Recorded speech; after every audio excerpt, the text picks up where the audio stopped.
Summer வந்தாச்சு. What's your plan for this holiday? எங்க கிட்ட விட்டுருங்க, நாங்க பாத்துக்கிறோம். VGT Holidays. GT Holidays, South India's #1 travel brand. Thallakulam எலும்பு ரோஸ்ட், மார்க்கெட் மட்டன் நெஞ்சு சாப்ஸ், சிம்மக்கல் வெங்காய குடல், விளக்குத்தூண் ஜிகிர்தண்டான்னு மதுர உணவுகளை சாப்பிட பாண்டி பஜார் பசும்பொன் ரெஸ்டாரண்ட்டுக்கு வாங்க. நல்ல வெரைட்டியா ருசியா சாப்பிடலாம். ஒரிஜினல் ஃபேன் பாய் சம்பவம்னா இது மட்டும் தான் தலை. தியேட்டரே பிளாஸ்ட் தலை. ஒரு சீனுக்கு தலையை காட்டும் போது ஃப்ரேம் பை ஃப்ரேம் செதுக்கிருக்காங்க அந்த தலையை.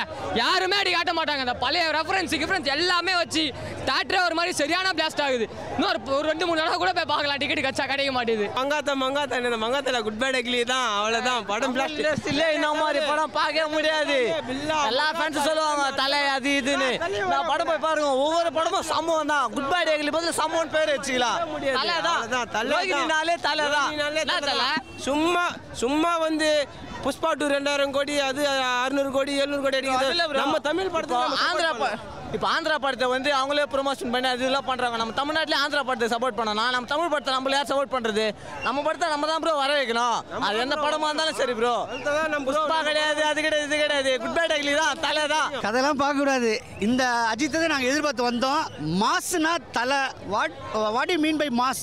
நீங்கள் இந்த படத்தை பார்த்தீங்கன்னா தெரியும். அவ்வளோ பயங்கரம். ஃபர்ஸ்ட் ஹாஃபை பொறுத்தவரை பார்த்தீங்கன்னா சுமாராக தான் இருந்துச்சு. ஏன்னா மறுபடியும் வச்சு செஞ்சுட்டீங்களா, மறுபடியும் விடாமுயற்சி பண்ணி பார்க்கும்போது செகண்ட் ஹாஃப் ஃபுல்லாக வைப்பு. ஃபர்ஸ்ட் ஹாஃபில் உள்ள ரீமிக்ஸே எடுக்கவே இல்லை. 2 பாட்டு போட்டுருந்தாங்க, 2 பக்கத்தையும் எடுக்கவே இல்லை. ஆனால் செகண்ட் ஹாஃபில் வர்ற ரீமிக்ஸ் எல்லாமே செம்ம மாசு. இந்த மாதிரி படங்கள் தான் நான் அஜித்தில் எதிர்பார்த்தோம். தயவுசெய்து வந்து அஜித் வாயை மூடிட்டு டைரக்டர் என்ன சொல்கிறாரோ அதை நடிச்சாவே போதும். தலை வேறு லெவலில் இருக்கும். படம் செம்ம மாசு, செம்ம என்டர்டெயின்மெண்ட்டு. 5 தடவை பார்த்தாலும் எங்களுக்கு திருப்தியாக இருக்கும். அந்தளவுக்கு இருக்குது. கதெல்லாம் எதுவுமே பார்க்காதீங்க. Full and full mass mass mass. It's not only for fans. ஃபேன்ஸ்க்காக மட்டும் இல்லை, படம் வந்து ஒரு பக்கா தரமான செய்கை. ஸோ ஃபேன்ஸ் மட்டும் இல்லாமல் மற்றவங்க எல்லாரும் எங்கள் படத்தை வந்து தலை படத்தை வெல்கம் பண்ணி பார்க்கலாம். ஸோ அப்படிப்பட்ட ஒரு ஃபெஸ்டிவல் தான் இன்னைக்கு இருக்குது. ஒவ்வொரு 10 நிமிஷத்துக்கு ஒருக்கா தேட்டர் அதிர்ச்சின்னு சொன்னாங்க. உண்மையாகவே ஆமாம், கண்டிப்பாக அதிரும். ஒரு சீனுக்கு ஒரு நிமிஷத்துக்குமே அப்படி தான் இருந்துச்சு. தேட்டர் ஃபுல்லாக அஜித் வைப்பு, பாட்டு, பிஜிஎம் எல்லாமே அப்படி தான் இருந்துச்சு. ஸோ நாங்கள் ஒரு பக்கா கூஸ்பன்ஸ் மொமெண்ட்ஸில் தான் ஒரு சீனுமே இருந்துச்சு. தலையை நீங்கள் எக்ஸ்பெக்ட் பண்ண விதத்தில் டைரக்டர் காமிச்சிட்டாரா? கண்டிப்பாக காமிச்சிருக்காரு. நிறைய சீனில் நாங்கள் எதிர்பார்க்காத விதத்தில் நிறைய சீனில் காமிச்சிருக்காரு. எங்கள் தலையாக இருக்கார் படத்தில். எல்லாமே சூப்பராக இருந்துச்சு ப்ரோ. இப்போ பிடிக்கலன்னு சொல்கிறதுக்கு வாய்ப்பே கிடையாது. லேடிஸ், குழந்தைங்க எல்லாருமே பார்க்கலாம். கிட்டத்தட்ட இந்த 2.5 மணி நேரம் கிட்ட படம் போரோ லேக்காக தான் இருந்துச்சு. ப்ரைம் போனே தெரியல ப்ரோ. தூங்காமல் முடிச்சுன்னு பார்த்துருக்கேன். நம்ம நார்மலாக தூங்கிடுவோம் சில டைமில் தான். தூங்காமல் ஃபுல்லாக அவன் நைட் ஷிஃப்ட் முடிச்சுட்டு வந்து நான் வந்திருக்கேன். நான் நினச்சது என்னென்னா நான் படம் எப்படி இருக்கும்னு தெரியல யோசிச்சோம். பட் போயிட்டு எனக்கு தூக்கம் கூட எனக்கு வரல. நெக்ஸ்ட் என்ன இருக்கும்னு ஒரே வைப்பில் தான் இருந்தது ஃபுல்லாகவே. சாங் ஆகட்டும், அந்த பழைய சாங்ஸ் எல்லாமே நிறையா வந்திருக்கு. சூப்பராக இருக்குது படம். எக்ஸ்பெக்டே பண்ணல. நல்லா சூப்பராக இருக்குது. த்ரிஷா மேமோட சிம்ரன் மேமோட மொமெண்ட் என்ஜாய் பண்ணதா சொன்னாங்க. உங்களுக்கு கண்டிப்பாக அந்த சாங்ஸ்லாம் வந்து திருப்பியும் வந்து எனது ரீகேப் பண்ணுற மாதிரி இருக்குது. எல்லா சாங்ஸுமே செம்மையாக இருக்குது. திருப்பி எல்லாம் பழைய சாங்ஸ்லாம் திருப்பியுமே இது பண்ணுற மாதிரி இருக்குது. அப்புறம் நான் அஜித்தை வந்து டிஃப்ரெண்ட் இதில் பார்த்துருக்கோம். நம்ம எல்லா படத்தையுமே இது பண்ண மாதிரி இருக்குது. ஒரு இடத்துல கூட நல்லா இல்லைன்னு சொல்லவே முடியல. எல்லாமே சூப்பராக இருக்குது. கிட்டத்தட்ட வந்து படம் 2.5 மணி நேரம் ஏதோ போரோ லேக்காக இருந்துச்சு. எதுவும் போர், ஃபுல் வைபாக இருந்து செம்ம என்ஜாய்மெண்ட்னால எழுந்து டான்ஸ் ஆடி இந்த சீட்லேருந்து செம்ம என்ஜாய்மெண்ட் வைப். கண்டிப்பாக போய் தேட்டரில் பார்க்குற படம் தான் இது. ஒரு 10 நிமிஷத்துக்கு ஒருக்கா ஆடியன்ஸ் வந்து உட்காரவே விடலன்னு சொன்னார் டைரக்டர். ஃபுல்லா வைப் தான். பாட்டு அங்கே ஒரு இடத்துலயும் போர் அடிக்காம ஃபுல்லா பாட்டு தான் எங்களுக்கு வைப்பா இருந்து ஃபுல்லா ஃபன்னா இருந்தோம். சிம்ரன் மொமெண்ட் நீங்க ரசிச்சீங்களா இல்ல நம்ம த்ரிஷா சிம்ரன் மூமெண்ட் தான் ரசிச்சேன் ஃபுல்லா. அந்த இடிப்பு தான் போய் பார்த்தா தான் உங்களுக்கு புரியும். தளபதி அவர்களும் ஒரு விஷயம் உள்ள வச்சிருக்காங்க மென்ஷன் பண்ற மாதிரி. அந்த மொமெண்ட் எப்படி இருந்துச்சு? அது நான் எங்கே பார்த்த மாதிரி தெரியல. எனக்கு ஃபுல்லாக விண்டேஜ் அஜித் ஃபுல்லாக அதுதான் பார்த்தேன் நான். 10 நிமிஷம்லாம் இல்லை, நிமிஷத்துக்கு நிமிஷம் வைப்பு தான். நிமிஷத்துக்கு நிமிஷம் வைப்பு தான். விடாமுயற்சியில் நம்ம ஆடியன்ஸ்லாம் கொஞ்சம் வந்து ஐயோ என்னடா அப்படின்ற மாதிரி சொன்னாங்க. இந்த படம் குட் பை டெக்லி அதை நிறைவு பண்ணிடுச்சா? அதெல்லாம் தூக்கி அதெல்லாம் ஒன்றுமே இல்லை. தலை தான். என்னவா இருந்தாலும் தலை தான். சூப்பர், வேற லெவல்.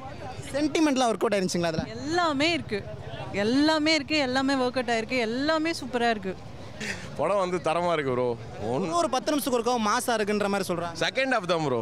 ஃபர்ஸ்ட் ஹாஃப்லலாம் ஒன்றுமே இல்லை ப்ரோ. ஃபர்ஸ்ட் ஹாஃப் டுவர்ட்ஸ் அந்த ஃபஸ்ட்டு ஒரு ½ hour குட்டுன்னு ஒரு போர்ஷன் காட்டுறாங்க. அதெல்லாம் சுத்தமாக ஒர்க் ஆகலை உண்மையாக சொல்லணும்னா. ஏன்னா ஆதிக் ப்ரோ வந்து ட்ரை பண்ணிருக்காரு ஸ்டோரிலாம் தேவையே கிடையாது, அப்படியே ஃபுல் ட்ரீட்டு அப்படின்னு சொல்லிட்டு செகண்ட் ஹாஃபில் ஒரு கியர் ஷிஃப்ட் பண்ணியிருக்காரு. அது செம்மையாக ஒர்க் ஆகிருக்கு. அதெல்லாம் ஒர்க் ஆகுமா அப்படின்னு யோசிச்சேன். என்னடா பண்ணி வச்சுருப்பாங்க, ஃபுல் ரெஃபரன்ஸாக இருக்குமோ, அதை தவண்டி வேறு எதுவுமே இருக்காதா, எப்படா ஒர்க் ஆகும் அப்படின்னு யோசிச்சுட்டு இருந்தோம். பட் சீரியஸாக சூப்பராக அந்த மிக்சர் செம்மையாக இருந்துச்சு. எஸ்பெஷலி அந்த செகண்ட் ஹாஃப் டாப் கியர் போட்டு ஒரு இடத்துல டிப்பே இல்லை ப்ரோ. அர்ஜுன் தான் சில சீன்லாம் அப்படியே என்னடா அப்படின்ற மாதிரி இருக்கும் போதும் அப்படியே டக்குன்னு அடுத்து ஷிஃப்ட் பண்ணி சூப்பராக எடுத்துகிட்டு போயிருக்காங்க. பிளாஸ்ட். அதாவது தலை ஃபேன்ஸுக்கெல்லாம் ஃபுல் ட்ரீட். அவங்களாம் என்ஜாய் பண்ணோன்னா பயங்கரமான தளபதி ஃபேனு. பட் தலை ஃபேனாக மாறி அப்படியே இறங்கி செலிப்ரேட் பண்ண ஆரம்பிச்சிட்டேன். சூப்பராக இருக்குது படம். ஒரு 2.5 மணி நேரம் படம் ஏதாவது போரோ லேகோ இருக்கா? இல்லை, லேக் எதுவுமே கிடையாது. சூப்பராக இருந்துச்சு. ஆக்சுவலி நான் ஒரு தளபதி ஃபேன். பட் தலை படத்துக்கு ட்ரெய்லர் பார்த்து ரொம்ப இம்ப்ரெஸ் ஆகி வந்தேன். ரொம்ப சூப்பராக இருந்துச்சு. ஈச் அண்ட் எவ்ரி செகண்ட் பார்த்துக்கிட்டே இருக்கலாம் போல இருந்துச்சு. அவ்வளோ அழகாக இருந்தார். சூப்பராக காட்டியிருக்காங்க. தளபதி ஃபேனாக கேட்குறேன், குட் பேட் அக்லி பிளாக் பஸ்டரா? கண்டிப்பாக. ஆமாம். ஒவ்வொரு 10 நிமிஷத்துக்கு ஒருக்காவும் ஃபேன்ஸ் என்ஜாய் பண்ணாங்கன்னு சொன்னாங்க. உண்மையாக 10 செகண்டில் 10 நிமிஷம்லாம் இல்லை சார், ஒரு செகண்டுக்குமே என்ஜாய் பண்ணுற மாதிரி அவ்வளோ அழகாக ஸ்க்ரீன் கொடுத்துருக்காங்க. கிட்டத்தட்ட நம்ம சிம்ரன் மேமோட மொமெண்ட்டை நிறையா என்ஜாய் பண்ணதா சொன்னாங்க. அது ரசிக்கிற மாதிரி இருந்துச்சு. சான்ஸே இல்லை. சிம்ரன் மேடம் சூப்பராக இருந்தாங்க. டிஏஜிங் லுக் வந்து அஜித்தோட டிஏஜிங் லுக்லாம் இந்த அளவுக்கு அவரோட அந்த விண்டேஜ் கேரக்டர்ஸ்லேருந்து எல்லா கேரக்டர்ஸுமே கொண்டு வந்திருக்காங்க, லூப் பண்ணி கொண்டு வந்திருக்காங்க. கதைக்கும் ஆப்டாக இருந்துச்சு, அவரும் அழகாக இருந்தார். இந்த மாதிரிலாம் எனக்கு எதுவுமே ஃபீல் ஆகலைங்க. எனக்கு ரொம்ப பிடிச்சிருந்தது. ஏன்னா ஹாஃப் ஆஃப் தி மூவி நாங்கள் உட்காந்தே பார்க்கல, எல்லாருமே நின்றுட்டு பார்த்தோம். ஸோ அந்தளவுக்கு நாங்கள் என்ஜாய் பண்ணோம். அண்ட் கூஸ் பம்ப்ஸ் மூமெண்ட்ஸ் நிறையா இருக்குது. அஸ் அஜித் ஃபேனாக எங்களுக்கு வி ஆர் ஹாப்பி. தியேட்டரில் வந்து நம்ம ஃபேன்ஸ் உட்காரவே விடலை, டைரக்டர் அந்தளவுக்கு பண்ணியிருக்காருன்னு சொன்னாங்க. ஆமாம், தரமான சம்பவம் பண்ணியிருக்காரு. கம்ப்ளீட் பேக்கேஜ் இது எல்லாருக்குமே பிடிக்கும். He utilize him very well. அதுதான் சொல்லுவான். தளபதியோட டைலாக் ஒன்று தலை வாய்ஸில் கேட்டதா? ஆமாம், அது ரொம்ப நல்லா இருந்தது. வேறு லெவலில் இருந்தது. ஸோ அது பார்க்குறதுக்கு நல்லா இருந்தது, ரெஃப்ரெஷிங்காக இருந்தது. படத்தில் என்ன சொல்ல வராங்க? அது ஸ்டோரி கதை அதெல்லாம் எதுவுமே கேட்காதீங்க. எல்லாருக்குமே பிடிக்கும். செலிப்ரேஷனாக இருக்குது மூவி. அதுதான் ஐ கேன் டெல். இந்த மொமெண்ட் இந்த வருஷம் இது ஒரு பிளாக் பஸ்டர் படம். கண்டிப்பாக black Bastar. Entertainment guaranteed, fun guaranteed. 15 minutes நான் நினைக்கிறேன். பட் போரிங்கும் லேகிங்கும் எங்கேயுமே இல்லை. ஏன்னா ஒரு ஸ்டோரியிலாம் பெருசாக கான்சென்ட்ரேட் பண்ணலைங்க. ஃபுல்லாகவே ஃபேன் பாய் சம்பவம் தான்.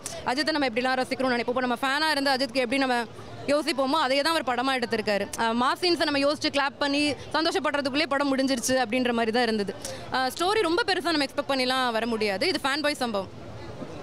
வந்து இதில் சிம்ரன் அவங்களோட மொமெண்ட் நல்லா இருந்துச்சுங்களா, இல்லை த்ரிஷா மேம்? த்ரிஷா மேம் வந்து ஹீரோயின் ரோல் பண்ணியிருக்காங்க. அவங்க நிறைய சீன்ஸ் வராங்க. சிம்ரன் வந்து 2-3 சீன் தான் வராங்க. அதில் வாலி ரெஃபரன்ஸ் எடுத்திருக்காங்க. வாலி ரெஃபரன்ஸ் நல்லா இருக்குது. அவரோட ப்ரீவியஸ் சாங்ஸ் நல்லா இருந்துச்சு. ரீமிக்ஸ் நல்லா இருந்துச்சு. அந்த ஒத்த ரூபா, தொட்டு தொட்டு பேசும், ஆலுமா டோலுமா எல்லாமே நல்லா இருந்துச்சு. பக்கா ஃபேன் பாய் சம்பவம். அது அஜித் ஃபேன்ஸ் பிடிக்காதுன்னு கண்டிப்பாக சொல்ல மாட்டாங்க. நார்மல் ஃபேன்ஸையும் சாட்டிஸ்ஃபை பண்ணும். ஜிவி பிரகாஷோட மியூசிக் நிஜமாக சொல்லணும், பேக்ரவுண்ட் மியூசிக் ரொம்ப எக்ஸலண்ட்டாக இருந்தது. ரொம்ப டிஃப்ரெண்ட்டாக இருந்தது. நல்லா இருந்துச்சு.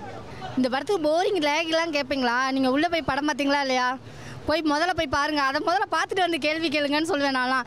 ஏன் அப்படின்னா ஸ்டார்டிங்லேருந்து எண்டிங் வரைக்கும் தேட்டரில் போயிட்டு நீங்கள் சீட்லாம் எடுத்துருங்க ப்ரோ. எதுக்கு சீட்டை போட்டதுனால தான் பார்த்தீங்களா ஒரு டிக்கெட் நிறைய பேர் ரசிகர்கள்லாம் வெளியே உட்காந்துருக்காங்க. பாவம், நீங்கள் சீட்டெல்லாம் எடுத்துருங்க, நாங்கள் நின்றுட்டே படம் பார்க்குறோம் அப்படின்னு சொல்லலாம். ஏன்னா சீட்டில் உட்காரவே விடலை. டேரக்டர் எங்களை சீட்டில் ஏமா உட்காரங்க, எந்திரிங்க அப்படின்னு சொல்லி ஒவ்வொரு சீனுக்கும் வைப்பு. இதை தாண்டி வேறு என்ன வேணும்? அதுவும் இல்லாமல் மொட்டையா பேங்க்கா அந்த லைன்லாம் பார்த்தீங்கன்னா வேறு லெவலில் இருக்கும் உங்களுக்கு. அதை தாண்டி இன்னொன்று, எரிக்கவா புதைக்கவா அதுவும் அந்த நிலவை கொண்டு வா அந்த சாங்குக்கு இந்த மாதிரி ஒரு பீட்லாம் போட முடியுமாடா அப்படிங்கிற அளவுக்கு இருந்தது. செம்ம வைப்பு. நீங்கள் ஒன்று வேணாம், அந்த படத்தை போய் பார்க்கணுமா, ஒரே ஒரு பாட்டுக்காண்டியே பார்க்கலாம். சுல்தானே அந்த சாங்காகவே பார்க்கலாம். யாரா அது அப்படின்னு சொல்லி அந்த அளவுக்கு இருந்தது. ஆனால் சிம்ரனை மிஞ்ச முடியாது. சிம்ரன் தான் என்னதான் இருந்தாலும் இடுப்பு பத்திரம் இல்லையா அப்படிங்கிற மாதிரி இருந்தது. அவ்வளோ சூப்பராக இருந்தது. படம் ஸ்டார்டிங்லேருந்து எண்டிங் வரைக்கும் செம்ம வைப்பு. உங்களுக்கு காமெடி வேணுன்னா காமெடி இருக்குது, சாங் வேணும்னா சாங் இருக்குது, படம் முழுக்கவே ஃபைட்டு வேணுன்னா மரண மாதம் இருக்குது. ரொமான்ஸ் அதை விட பயங்கரமாக இருக்கும். நீங்கள் இது வந்து வேறு விதமான ரொமான்ஸ். நீங்கள் என்ன நினைக்கிற ரொமான்ஸாக இருக்காது, வேறு விதமான ரொமான்ஸாக இருக்கும். என்னென்னா அர்ஜுன் சாரை வந்து லவ் பண்ணலாமா வேண்டாமா அப்படிங்கிற அளவுக்கு யோசிக்க வச்சுட்டார் இந்த படத்தில். உண்மையாக சொன்னால் ஹீரோவாக நடித்ததை தாண்டி அப்போலாம் லவ் பண்ணுறதை தாண்டி இதில் போய் எனக்கு லவ் பண்ணலாமாங்கிற அளவுக்கு தோண வச்சுட்டாருன்னே சொல்ல. அவ்வளோ சூப்பராக இருந்தது படம். ஏதாவது போரும் இல்லை, மாசாக தான் இருக்குது படம். ஒரு சீன் முடிஞ்சால் அடுத்த சீன் வந்து இன்னும் இன்ட்ரெஸ்டிங்காக போயிட்டுருக்கு, வெறித்தனமாக போயிட்டுருக்கு. ஜிவி பிரகாஷோட மியூசிக் வந்து நல்லா இருக்குமான்னு யோசித்தேன், பின்னிட்டார். அனிருத் சார் ஜெயிலரில் என்ன சம்பவம் பண்ணாரோ அந்த சம்பவத்தை வந்து இதில் பண்ணிட்டாரு. படம் சூப்பராக இருக்குது. தயவுசெய்து படத்துக்கு வரவங்க மெடிக்கல் ஷாப் போயிட்டு ஒரு ஸ்டெப்சில்ஸ், காப்சில்ஸ், விக்ஸு, ஹால்ஸு, நிவாரண 90 ஏதாவது வாங்கிட்டு வாங்க. கத்தி தொண்டை ஸ்பாயில் ஆகிடும் ப்ரோ, முடியல. சுப்ரீம் சுந்தர் மாஸ்டர் சொன்னார் போகும்போது இதை வாங்கிட்டு போய்ட்டு நல்ல வேலை வாங்கிட்டு வந்தேன். அப்படி கத்தியே எனக்கு அர்ஜுன் தாஸ் மாதிரி ஆகிடுச்சு வாய்ஸு. ஸோ மோசமாக படம் அவ்வளோ வெறித்தனமாக இருக்குது ப்ரோ. காட்டுத்தீ ரோஹிணி தேட்டரில் காட்டுத்தீ, ஃபயர் சர்வீஸ் ஃபோன் பண்ணி அணைங்கன்னு அந்தளவுக்கு இருக்குது படம்.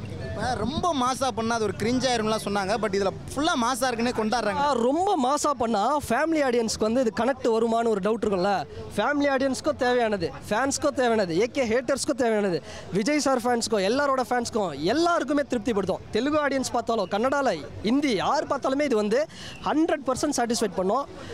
Ajith sir fans 200% satisfied. இந்த படத்தில் நாங்கள் கதையை பார்க்குறக்காக வரலாமா, இல்லை இது கதையை வேணாண்டா என்ஜாய் பண்ணுறதுக்கு வரலாமா? தலை ஏகே சார் வந்து நேஷ்னல் அவார்டு வாங்குறதுக்காக இந்த படத்தை பண்ணல ப்ரோ. வந்து என்ஜாய் பண்ணுங்கள். இப்போ சொன்னாங்கல்ல, நேர்கொண்ட பார்வை, இந்த விஸ்வாசம், இந்த படத்தெல்லாம் ஒரே வயசான மாதிரி முகத்தை வச்சுக்கிட்டு ஒரே சோகமாக செத்த வீட்டில் இருந்த மாதிரி இருப்பாருன்னு. இதை வந்து பாருங்கள், ஏகேனா யாருன்னு தெரியும் ப்ரோ. தீனா, மங்காத்தா, அது இதுன்னு ஆரம்பம் எல்லாத்தையும் மொத்தமாக போட்டு மிக்ஸ் பண்ணி பில்லா 1 பில்லா 2 எல்லாத்தையும் மொத்தமாக மிக்ஸ் பண்ணி ஒரு படம் கொடுத்தா என்ன ஆகும்? அப்படி இருக்குது ப்ரோ படம், வேறு லெவலில் இருக்குது ப்ரோ. இன்னும் 5 வாட்டி பார்ப்பேன் நான். நீங்கள் வந்து த்ரிஷா மேமோட மொமெண்ட் என்ஜாய் பண்ணீங்களா, இல்லை இடுப்பழகி மேம் அவங்களோட மொமெண்ட் என்ஜாய் பண்ணீங்களா? அதாவது எல்லாருமே வந்து ஒரு பர்ஃபார்மன்ஸ் பண்ணுறாங்க. பிரியா வாரியர் அவங்க ஒரு பர்ஃபார்மன்ஸ் பண்ணுறாங்க. சிம்ரன் மேடம் வேறு லெவல் பண்ணிட்டாங்க. த்ரிஷா மேடமுக்கு வந்து பெருசாலாம் கிடையாது, பட் இருந்தாலும் அந்த கிரீடம் படத்தில் வந்த சாங்கு செம்மையாக இருந்தது அவங்களுக்கு. அதுதான் ப்ரோ, ஒன்று முடிஞ்சா ஒன்று அப்படியே எங்கேயாவது போர் அடிக்குமா, இல்லை அடுத்து நான் ஒன்று வைக்கிறேன் அப்படி சூப்பர். ஆதிக் ரவிச்சந்திரன் ப்ரோ, தயவு செய்து இன்னொரு படம் ஏகே சாரை வச்சு பண்ணணும். இந்த படத்தையே பார்ட் 2 பண்ணலாம். அவ்வளோ ஒரு வெறித்தனமான சூப்பரான ஒரு சம்பவமாக இருக்குது, நல்லா இருக்குது படம். ஜீவி என்னன்னா போட்டுக்கிறா போல, ஒவ்வொரு சீனும் சும்மா செதுக்கிட்டா போல. ஜீவி சும்மா பழைய பாட்டை நானே போட்டு அமுக்குன்னு குத்துறா போல. ஜீவி என்னன்னா மியூசிக்கு செதுக்கிறா போல தலைவன். ஒவ்வொரு மியூசிக்கையும் வேற மாதிரி பிரித்து மேய்ஞ்சிட்டா போல தலைவன். தலையை நம்ம சொல்லவே தேவையில்லை, அவர்லாம் கடவுளின் உயரத்தின் சிகரம் தலைவன். ஒவ்வொரு படத்துலையும் நடிச்சுன்னு இருக்கா போல் பயங்கரமாக ஒரு கெட்டப்பு தலைவா. அப்படியே அந்த கருப்பு வெள்ளை சால்ட் அண்ட் பெப்பர் நல்லா ஸ்வீட்டாகிறா போல். ரொம்ப தலையை பார்க்கும்போது ரொம்ப கஷ்டமாகுது. ஏன்னா இந்த வயசுல அவர் இந்த அளவுக்கு நடிக்கிறாரு, நம்மளால் அது போல் நடிக்க முடியலன்னு எனக்கு அந்த ஒரு கஷ்டம்தான் தலைவா, அந்த ஒரு கஷ்டம்தான். என்ன தலைவா படம் வேற மாரி எடுத்துருக்கானுங்க தலைவா. ஒவ்வொரு சீனியும் சும்மா பட்டாக்குன்னு அடிக்கிறானுங்க தலைவா. பட்டாக்குன்னு துப்பாக்கி எடுத்து டமா டுமான்னு சுட்டுனேக்கிறானுங்க. நம்ம தூங்க கூட முடியல படத்தில், ஏன்னா அப்படி சுட்டுனுக்கிறானுங்க பார்த்து. வேற மாரி தலைவா படத்தில், வேற மாரி. அதில் மணி ஹிஸ்ட்டு வருவார் போல், இப்படி சூட் கேஸை தூக்கின்னு வர்றாரு மணி ஹிஸ்ட்டு தலை. அந்த சீன்லாம் சொல்லி ஆகணும் தலை. சரி வேஸ்ட்டு தலை, சரி உனக்கு நான் சொல்லலை தலை. அந்த படத்தில் இன்னும் நிறையா ட்விஸ்டெலாம் இருக்குது, அதெல்லாம் வேறு மாரி. சிம்ரன் வருவாங்க தலை, சிம்ரன் நானே அப்படியே இடுப்பை இப்படி ஆட்டின்னு வருவாங்க. சிம்ரன் மேடம் அழகாக இருக்காங்க, இன்னும் அவங்க இளமை அப்படியா இருக்குது சிம்ரன் மேடம். இன்னும் அவங்கள நான் கல்யாணம் பண்ண கூட கல்யாணம் பண்ணிக்கலாம், அந்த அளவுக்கு அழகாகிறாங்க சிம்ரன் மேடம். என்ன வயசு தலை, என்ன தலை? தலை வந்து எப்படி பண்ணியிருக்காரு தலை, ஒவ்வொரு நிமிஷமும் எந்திரிக்க வச்சா. தலை தான் தலை, நீ தலையை பற்றி கேட்கக்கூடாது. ஏன்னா அவரை பற்றி சொல்லணும், படம் முழுக்க தலை தான் தலை. தலையை பற்றி நம்ம சொல்கிறதுக்கு வார்த்தையே இல்லை. அந்த பழைய கெட்டப்புக்கு வந்தார் பாரு தலை, தீனால பார்த்துருப்போம் அதே போல இருக்கிற தலை. அப்படி இப்படி வராரு பாருங்க ஸ்டைலு, அல்டிமேட் தலை. அப்படியே என் கண்ணுக்குள்ளே இருக்கிறா போல பழைய படம் தீனா போல். என்ன ஒரு மிஸ்டேக் பண்ணிட்டான்னா, அந்த கையில் ஒரு டூல்ஸ் கொடுப்பா போல், அந்த டூல்ஸுக்கு பழைய படத்தில் தீனா கொடுப்பாங்க பாருங்க, அந்த சாங்கை போட்டு இருந்தாருன்னா அப்படியே தலை வேற மாரியா இருக்கும். அந்த ஒரு எனக்கு வருத்தம் தான், தீனாவோட மியூசிக்கை கொடுக்கல அவர். தளபதியோட டைலாக தலை வாயிலேருந்து சொல்லும் போது தேட்டரில் என்ன ரெஸ்பான்ஸ் இருந்துச்சு தலை? அந்த ரெஸ்பான்ஸ் இருக்கு பாருங்க, செம்ம தலை. உண்மையா அவர் வந்து எல்லாரையும் பிடிக்க அந்த சீனை வச்சாரு. ஏன்னா விஜய் ரசிகர் இப்போ எதிரும் புதிருமா இருக்காங்க, அந்த சீனை வச்சு அப்படியே எல்லாரையும் அப்படியே அணைச்சிட்டாரு தலை, அணைச்சிட்டாரு. அந்த அளவுக்கு அல்டிமேட்டாக இருந்தது. அவர் சொன்னது நல்லா இருந்தது, அதை விட இது பயங்கரமாக இருந்தது. ஏன்னா அப்படி சொன்னா போல அடி உக்காந்து நீ சொல்கிறா போல மாசான சீனு தலை. அதெல்லாம் ஒவ்வொரு சீனும் மாசு கிளாஸ் தலை படத்தில். இந்த வருஷத்துக்கான பிளாக் பஸ்டர் படமாக இருக்குமா? கண்டிப்பாக தலை, கண்டிப்பாக இதுதான் பிளாக் பஸ்டர். ஏன்னா எவ்வளோ வசூல் பண்ணணும்? வசூல் ஏன்னா கேட்குறீங்க, வசூல் எடுத்து நம்ம என்னென்ன பண்ண போகிறோம் சொல்லுங்கள். அந்த பணத்தை நம்ம என்ன பண்ணோம்? நம்ம 2 மணி நேரம் வந்து உக்காஞ்சோமா, ஜாலியாக சந்தோஷமாக படத்தை பார்த்தோமா, போயிட்டே இருக்கணும். பணத்தெலாம் என்னன்னா இன்னைக்கு வர நாளைக்கு போவோம். அதுதான் தலை சொல்கிறாரு, பணத்தை எதிர்பார்க்காத மனுஷனை எதிர்பாருன்னு சொல்கிறாரு. அதனால வசூலை பற்றி நீ கேட்காத. ஏன்னா படம் 2 மணி நேரம் தலை எப்படி போகுதுன்னே தெரியல தலை. படம் அப்படியே சரன்னு போயினே இது படம். அடுத்த படமே இந்த டைரக்டரோட தான் தலை, அடுத்த படமே இந்த டைரக்டரோட தான் இந்த படம்.